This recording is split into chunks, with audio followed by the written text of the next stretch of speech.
Այն ինչ որ էստեղ ասված է, բոլորը առանց բացառության ապացուցելի փաստեր են եւ ապացույցների մի մասը շարադրված է փաստաթղթի մեջ, մյուս մասն էլ իրավական ընթացակարգերով իհարկե պատրաստ եմ ապացուցել։ Սպասում եք Ջիհան պարոն Ջանգիանի սման արձագանք։ Գիտեք ինչ, ես հիմա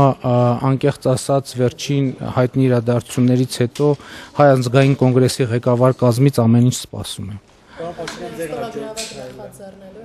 Չէ, նոր ստորագրավակ մի անգամ արդեն նախաձեռնել ենք, երկրորդ անգամ նույնը անելու, սա իրավական ընթացակարգով եկավ հասավ այս կետը, այս կետից հետո արդեն ասացի մենք ինչ ճանապարհով ենք առաջ շարժվելու։ Իրոք չի ընդգրկվելու օրակարգ, քանի որ ընդդիմադիր պատգամավորներն անկախ նրանից, չէ՞, ինչքան Չէ, այդպես չի։ Այսինքն չի ընդգրկվելու։ Այդպես չի, եթե ընդդիմադիր որևէ խմբակցություն համարի դա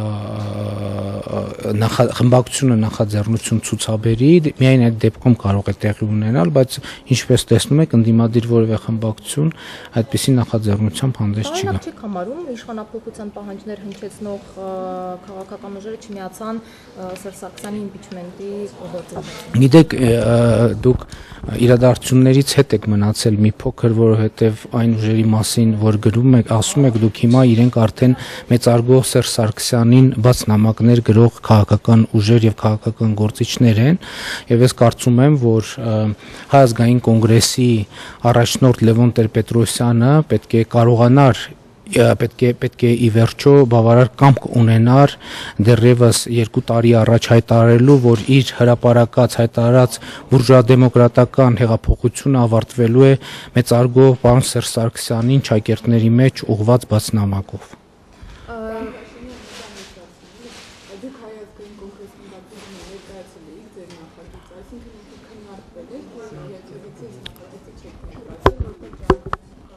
Այս նախագիծը արդեն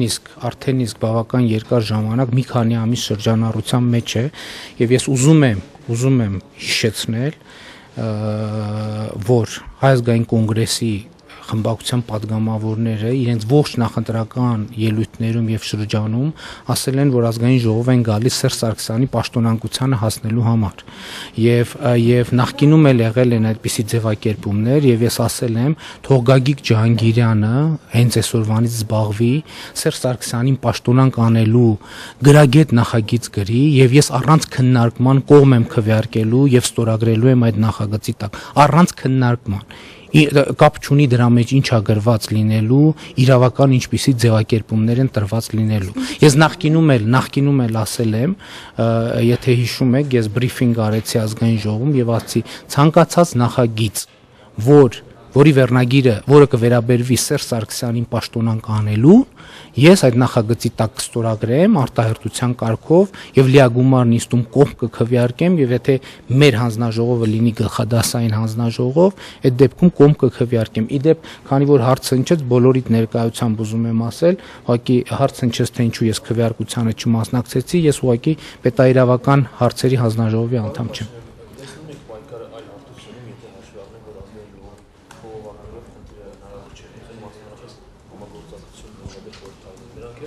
Ու հավելեմ հարցին,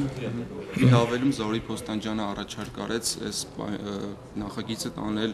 Ազատության հրապարակ եւ այնտեղ հանրային դատարան կազմակերպել։ Գիտեք ինչ, ես այդ հարցին անդրադարձա, խնդրեմը ելի եմ ասում Ազատության հրապարակ գնալը չէ եւ մարդկանց ազատության հրապարակ հրավիրելը չէ, խնդրեմը ազատության հրապարակ երկած մարդկանց չհիասթափեցնելն է։ Արդեն 20 տարի Հայաստանի Հանրապետությունում մենք ընդդիմադիր քաղաքական գործիչներս մարդկանց հրավիրում ենք ազատության հրապարակ հաղթանակի խոստումներով եւ ամեն անգամ չենք կարողանում այդ հաղթանակին հասնել։ Ի վերջո ժամանակն է, որ մենք հետեւություններ անենք մեր գործունեությունից, մեր գործողություններից եւ հասկանանք, որ պետք է ունենանք ինստիտուցիոնալ ընդդիմություն եւ միայն ինստիտուցիոնալ ընդդիմության գոյության պայմաններում է, որ տեղի կունենա իշխանափոխություն։ Եվ ինչ նկատի ունեմ ինստիտուցիոնալ ընդդիմություն։ Տեսեք, վերջին իրադարձություններին ինչ տեղի ունեցավ եւ դրանից առաջ էլ մենք այդպիսի իրավիճակների ականատես ենք։ Երբ որ մի անձը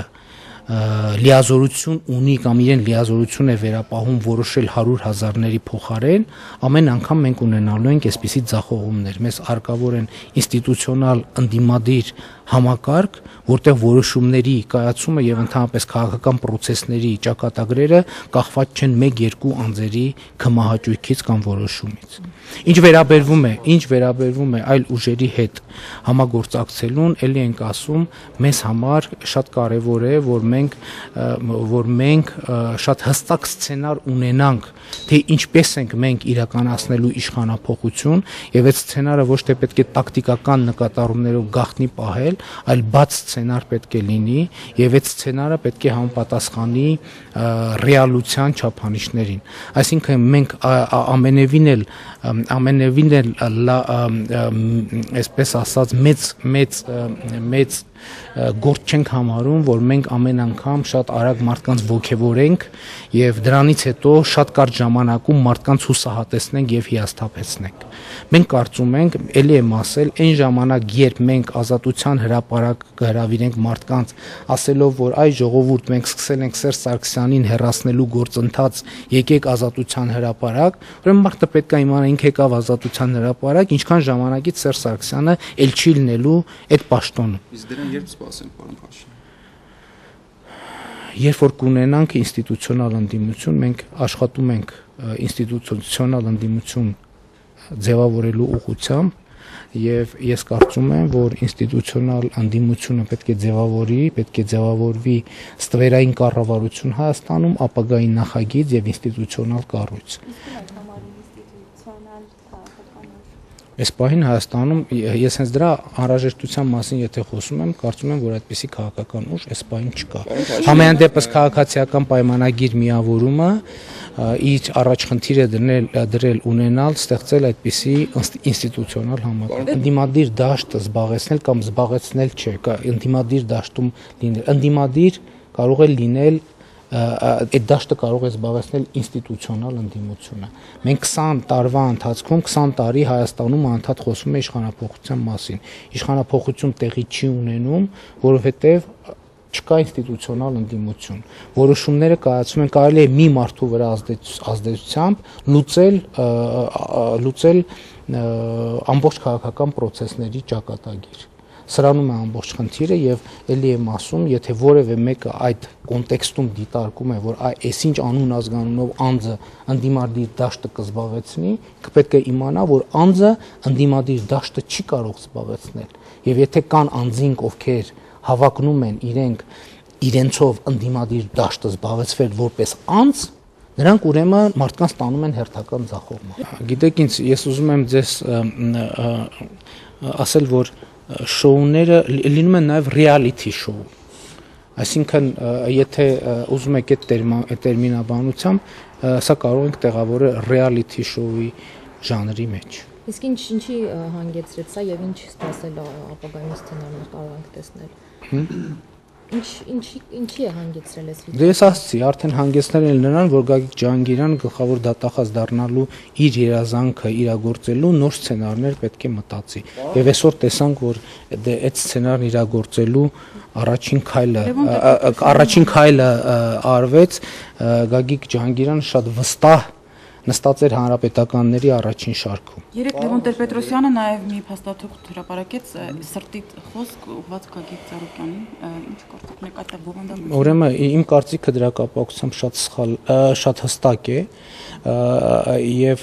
ըստ էության հետեւյալն է, ես կարծում եմ, որ այդ հոդվածով Լևոն Տեր-Պետրոսյանը փորձում է խուսափել այսպես կոչված բուրժուա դեմոկրատական հեղափոխության խայտառակ ձախողման պատասխանատվությունից եւ այդտեղ թվում է թե ինքը ժեստ է անում Գագիկ Ծառուկյանի հասցեն, այլ ընդհակառակը այսպես նուրբ ոճով փորձում է ամբողջ պատասխանատվությունը դնել Գագիկ Ծառուկյանի վրա։